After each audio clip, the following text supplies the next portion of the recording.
Olá, hoje a gente vai falar um pouquinho sobre o circuito elétrico e o consumo de energia, um tema bastante falado nos últimos tempos, principalmente, porque a gente está aqui no mês de agosto, bandeira vermelha, as taxas altíssimas, então é importante que a gente conheça um pouquinho de como acontece todo esse funcionamento elétrico e a cobrança, tá? Então, em um circuito elétrico montado de maneira adequada e em bom funcionamento, a corrente elétrica mantida por um gerador passa pelos componentes do circuito e coloca os equipamentos em funcionamento. Agora observem, isso se esse circuito elétrico for montado de maneira adequada e em bom funcionamento.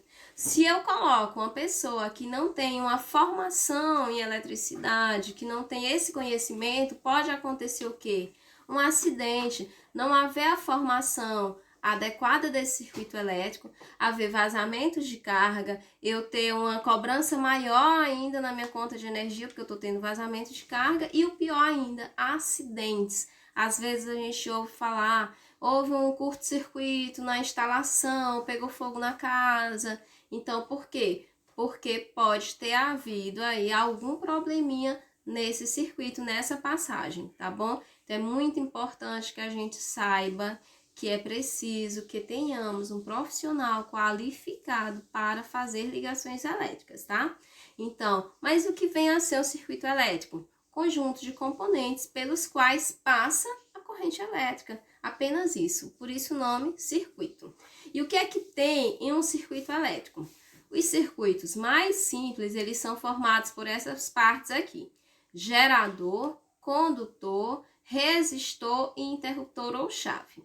O gerador é o dispositivo que mantém a tensão elétrica entre os seus terminais e permite essa produção da corrente elétrica. Então, por exemplo, quando a gente vai fazer a experiênciazinha dos circuitos, o que é que eu coloco como gerador? Uma pilha, por exemplo. Ou outros objetos, que funcionem como pilhas, como o limão, a batata inglesa, entre outros, tá? Os condutores são os fios ou cabos que permitem o deslocamento dos elétrons e a conexão de todos os componentes do circuito. O resistor, que é o componente que controla a passagem da corrente elétrica e transforma essa energia elétrica em energia térmica, certo? Por isso que fica aquecido. O filamento que contém a resistência do chuveiro elétrico, por exemplo, é responsável por aquecer a água, é um exemplo de resistor, que ele fica lá quentinho. É o interruptor ou chave, que é o dispositivo que abre ou fecha o circuito, permitindo ou não a passagem da corrente elétrica. Então, é aquele botãozinho da lâmpada que a gente aperta para acender a lâmpada ou para desligar a lâmpada. É um interruptor ou chave, tá? E esse circuito elétrico, ele pode ser em série ou em paralelo. A gente tem aqui a imagem para que possa se visualizar melhor.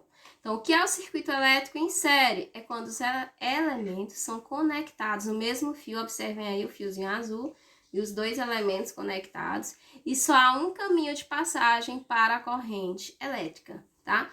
Por esse motivo, a corrente elétrica ela é igual em todos os elementos do circuito. Nesse exemplo aqui, o que é que a gente tem? É o gerador, que são as pilhas, tá? A gente tem aí a chave, que nesse momento ela tá para cima, então indicando que ela está aí, ó, desligada, certo? Não tá passando corrente. E ele é um circuito em série, porque estão todos ligados no mesmo fio. Já o circuito elétrico em paralelo, há pelo menos dois caminhos, no mínimo dois caminhos, em que a corrente elétrica pode fluir. Todos os elementos que estão conectados em paralelos ficam submetidos à mesma tensão, mas a corrente que passa por cada fio depende da resistência elétrica desse elemento. Então, observem aí que ao invés de ser uma linha sequencial, o que é que acontece? O fio para aí e eu tenho elementos paralelos. Nesse caso, eu tenho dois, certo? Porque é no mínimo dois, mas eu posso ter vários. E esse é o circuito elétrico em paralelo, tá?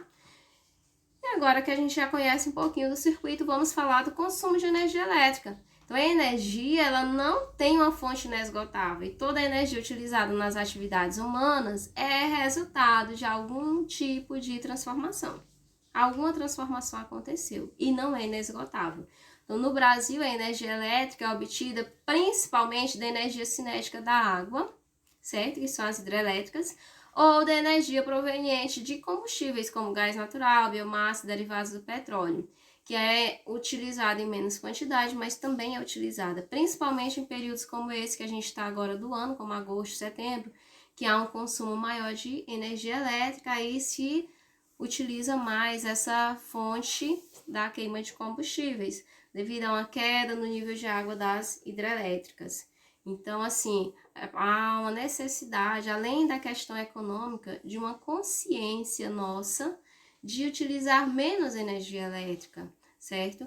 Além dessa questão das hidrelétricas, que é a mais utilizada da energia cinética da água, e também da queima de combustíveis, nós temos fontes de energia alternativa que estão crescendo muito, que é a energia solar, a energia eólica, certo? São chamadas energias mais limpas. A energia solar com as placas solares, então é uma energia limpa, considerada renovável.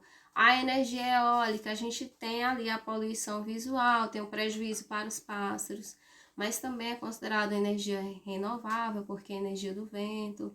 Mas mesmo assim, ainda precisamos ter muita consciência para economizar. Eu não estou utilizando, eu desligo, mesmo que não seja a minha conta, porque isso é uma questão de consciência, tá bom?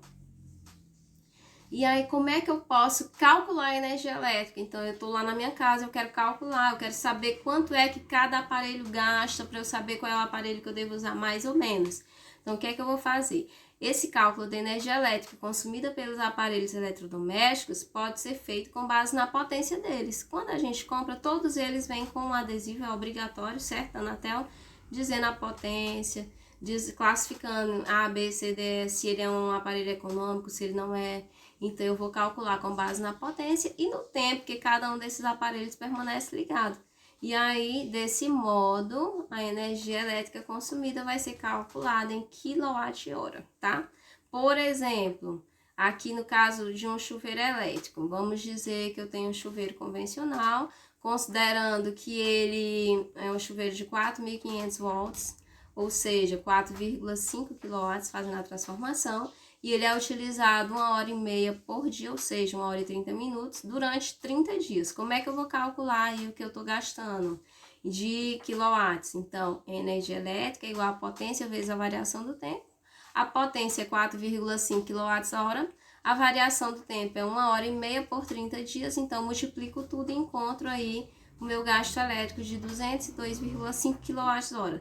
Quero transformar isso em dinheiro para eu saber quanto eu estou gastando aí com esse chuveiro elétrico. Então, eu vou lá na minha faturazinha elétrica e verifico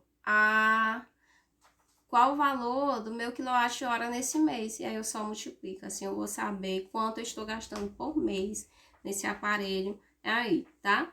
E a gente sabe que existem aparelhos que consomem bem mais, como por exemplo, ar-condicionado, que muita gente tem substituído aí pelos climatizadores, entre outros, tá? Então, assim, a gente encerra essa nossa conversa de hoje sobre os circuitos elétricos e o consumo de energia, pedindo que todos tenham consciência, façam a nossa parte, né? Todos, inclusive eu, cada um de nós faça a nossa parte de economizar, de tentar conscientizar as pessoas, mesmo que a conta não seja minha, eu preciso cuidar, certo? Porque está vindo ali da natureza, está sendo retirado de algum lugar. Então, vamos estudar para fazer dar tudo certo.